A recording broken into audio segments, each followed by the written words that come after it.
Hey guys, how's it going? It's Alexander Williamson, and this is the secret history living inside my aquarium. Now I'm talking a little quiet just because it's late at night, or should I say early in the morning. But this is the best time to see how your fry are doing oftentimes, is either first light or right when you turn the light on when it should be the middle of the night. And what we have here are little Corydora catfish. These are Corydora panda, or Pandas Corydora. And you can see that they're starting to even get their little stripes. They've got their whiskers, and they're starting to look like little Corydoras instead of little wigglers. Some of them are up swimming high, some of them are down low. They're just kind of all over the place right now. But I thought I had one or two eggs that were viable, and so far I've seen 5 or 6 of these little guys swimming around. So that makes me feel good. Also, the bettas, those little fry, are doing well. And all of this is happening in a tank that also has these new algae eating shrimp. There goes some more of the little Corydora Fry.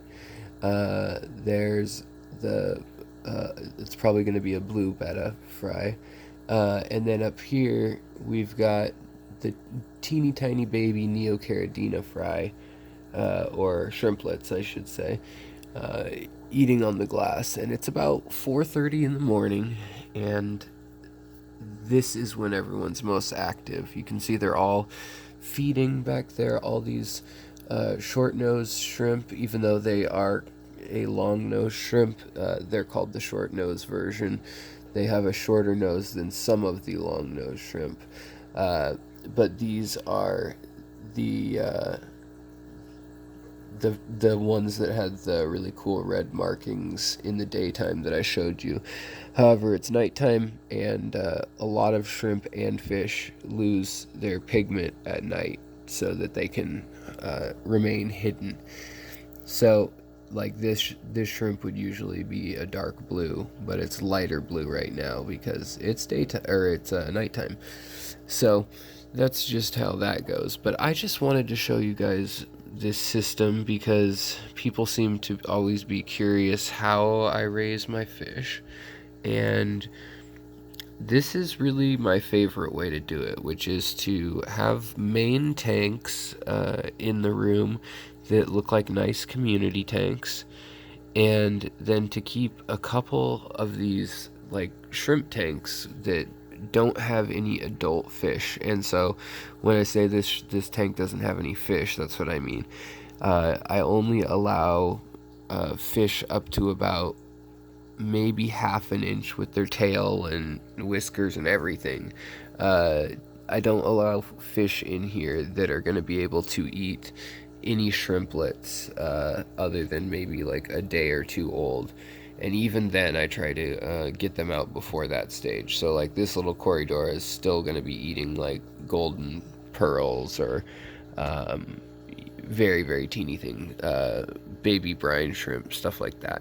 So, that allows me to continue to raise these shrimp. It also takes care of a lot of the parasitical stuff you'll see, like Hydra and planaria. And then basically it's just up to me to pay close attention, and that's why a lot of people don't like this system. I just paid very close attention to what's going on in this tank and a couple other tanks that are my kind of hatching tanks, and I just watch them and let the baby fish get healthy and eat all of the awesome critters that just build up on in a tank where you don't have adult fish. So let's take a look real quick down into the substrate, and I bet you we can find some of the stuff that they're eating, which is, can you guys see, if you look at the dark area of the log, there's just stuff floating around? Well, a lot of that stuff under the microscope is little copepods, little teeny crustaceans, snail eggs, things like that, that they will eat actually. And you can tell when they're swimming around like this all over the glass. Let's zoom back out again. They're going crazy all over the glass tonight. That they're getting their energy. So I usually just worry about feeding the shrimp, and I overfeed them just a little bit with these guys in here, and I'll substitute the next day. So I'll do shrimp pellets or some sort of food that shrimp like. Sometimes like a type of cat food, or a little bit of like boiled vegetables or something like that. And then I'll switch that out the next day for just fish food. And so they'll eat the fish food, the shrimp will eat the fish food too, and then any of the extra kind of encourages the snails and the paramecium and just anything, nematodes, all sorts of little teeny things that grow in here. And you just kind of keep an eye on it, and don't let it build up nitrates or problems. But see, you can see the rostrum's turning red again now that the light's been on for a second on these shrimp. So these are the ones I got from Aquatic Arts, by the way. If you want to check those out, there'll be a link below and a discount code for all these shrimps and critters. But yeah, so that's how I've got my Panda Corydoras growing, and they seem to be doing well. Once they get to this size, they're really easy to feed just normal food. They'll eat little flake food off the ground. It's really when they're in the wriggler stage that I like these tanks the most for, because it's kind of a set it and forget it. It has its own ecology, its own environment that is just kind of doing its own thing and stays healthy as long as you put in a little bit of food and you've got your cleanup crew already established. We've got Malaysian trumpet snails, and then we got some ram's horn snails, and plenty of plants too. That's always important. So it appears though as though I see at least 6 swimming around right now of these cories, which is great. I've seen 6 tonight. And you may ask, Alex, where did you get these cories? Well, we'll take a quick look, and I'll show you where I get the fish for this. Now, I'm not going to be using these for that tank, but we do have a pleco, a long fancy tail pleco, laying on a big old clutch of eggs, which is great. But the way I get my eggs for down in the tank is, you see that egg right there on the glass? I just check my cory tanks every night.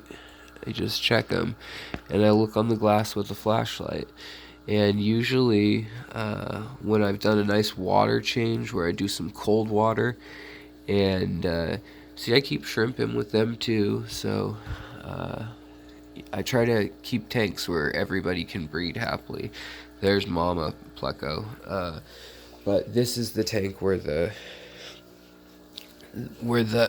bettas are, and then also the adult Corydora pandas are. So I just keep an eye out for them, and sometimes, they will actually lay eggs in this tank.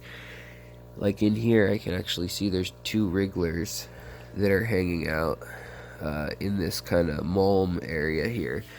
And in this tank in particular, I've learned that down in this corner is where those guys like to lay eggs, at least the ones that I can get to. They also lay them somewhere back in here too. And pardon the glass looking dirty with this flashlight, but so that's what I do, is I just go through and I kind of look for new baby eggs. You can see this guy's actually pretty young too, only a few months old, and then these ones are a little bit larger. But there's also some that are probably half an inch long in here too, and this kind of makes it so that I've got my community tank and I can watch them with all the other fish, but then at night I can kind of carefully come in here and I can kind of pick up, you know, like somewhere between, if I had to guess, I would say somewhere between 2 and 10 fry a week come out of here, just by doing a quick look at what's going on in the tank. And if I see any other eggs up here on the water from the bettas, or look at the snail all the way out of the tank up on this thing, up on the manzanita. It's kind of crazy. He gets up out of there and hangs out way up high on this branch, and it always baffles me. Sometimes I'll actually climb up here too, but in any case, so that's what I do, is I just let them have their fun, live natural life in all this thick grass. Sometimes I'll take just some sort of like chopstick or something, and I'll just kind of poke it through the grass and kind of comb it and see what comes out the other side. If I disturb over here, sometimes you'll find some little fry. And a lot of times you do have fry in your tank. It's just they're getting eaten by these guys whenever they come out from undercover. So if you can get them before the other critters can get them, and you throw them into a shrimp tank, and then you get them out of the shrimp tank before they can get the shrimp, it works out as a pretty easy way to raise them without having to hatch baby brine shrimp all the time, or, you know, doing other things like that. So that's one project going on that I just thought I would share with you guys. That's been kind of cool. Also in here we've got some babalti shrimp, but then we also have a mop with the cinemagill luminatus, so that would be known as, sorry guys, I know it's dark and they're not going to be all lit up yet, but these are the red and blue luminatus pseudomagills.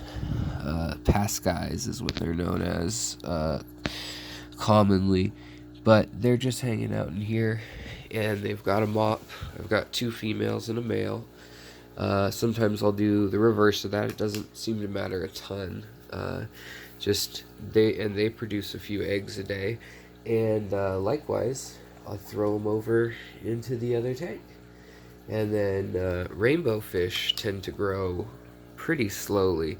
You can get them to grow much faster if you put them on like a live baby brine diet, as well as just different different live foods like bloodworms and things like that as they get older.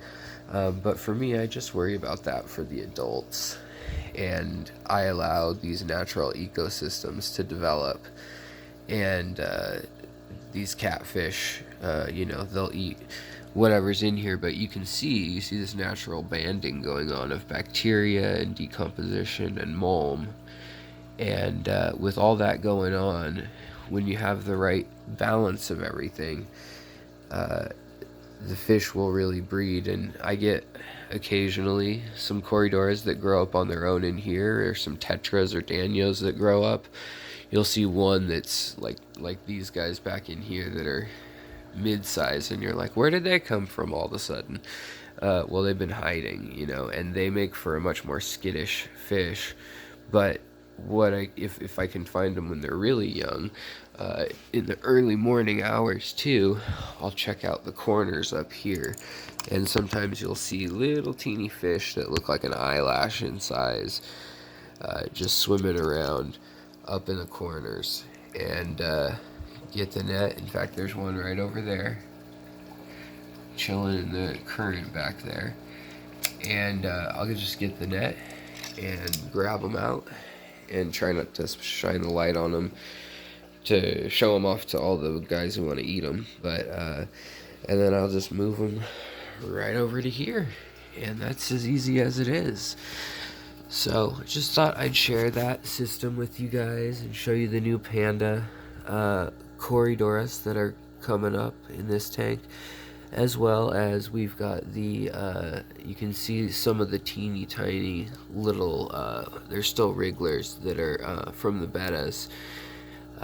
So they're not growing as fast as you'd see them grow in other conditions, but they are definitely growing. And these Corydoras, you'd never know they were there in the daytime, these fry, but at nighttime they're really active, especially in the wee hours like this at like 4 in the morning. So alright guys, well, take it easy, take care of your tanks, your critters, and each other, and your tanks and everyone else will take care of you in turn. So take it easy and have a good night. I will talk to you guys soon.